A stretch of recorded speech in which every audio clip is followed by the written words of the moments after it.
Hi again, everybody. We spoke yesterday about the first temptation of being a servant, and that is to shine. And everybody wants us to shine more than Jesus shines, and Jesus will not share his glory with anybody, so we know where we stand on that one. But the second temptation is a temptation to whine, to whine. You know, the Bible talks about people who drink at the cup of self-pity. They drink at the cup of self-pity. It's that woe is me thing. Oh, woe is me. I'm a victim. Nobody understands me. Jesus doesn't love me anymore.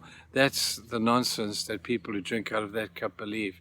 Instead of drinking out of the cup of blessing, of just being a servant of God, of loving God, serving him, and it not being about you, it being all about him, we tend to drink out of this cup of misery.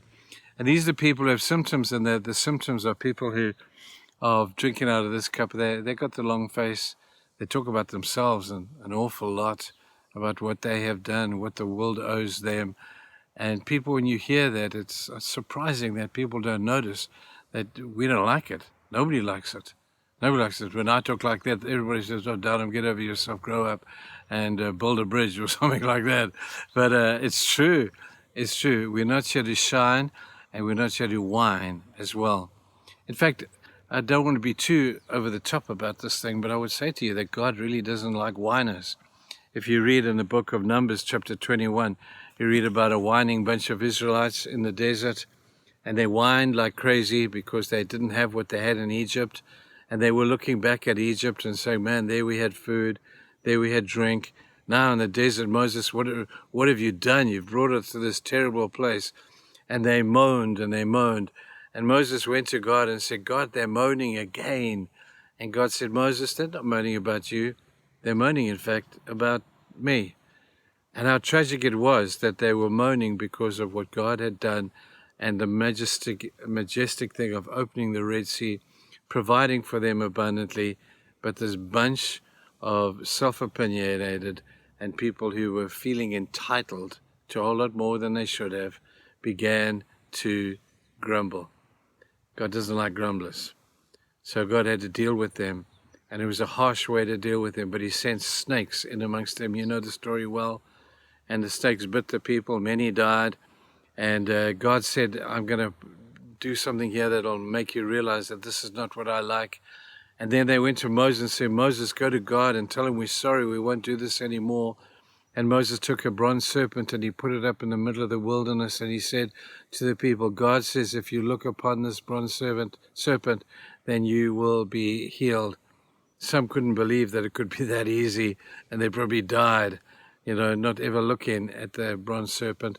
But others said, if this is our opportunity to restore with God, where's that bronze serpent? We need to cast our eyes upon him. I wonder if there isn't an implication here for us. When tempted to whine, look upon another person who hung upon a piece of wood, and how he went to the grave, he went to a cruel death on our behalf, and you think you should whine? Compare yourself and the plight that you might be going through to that which Jesus went through. And when you look upon Jesus upon the cross as they looked upon the serpent upon a pole, the same thing will happen. You'll realize how well things are for you. You realize that I have nothing to grumble about, because if Jesus went through that for me, what the heck? And I can go through for him. It's a comparison that bears no comparison. It is minuscule what we go through compared to what Jesus suffered on our behalf. So next time you're tempted to whine, doesn't matter about what, be about anything.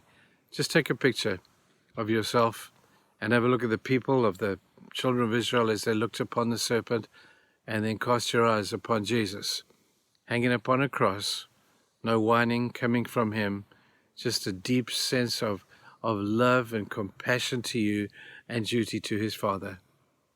He suffered incredibly. I doubt ever that we'll have to suffer like that, but we can certainly learn from him how to handle it. Have a great day, people. See you tomorrow.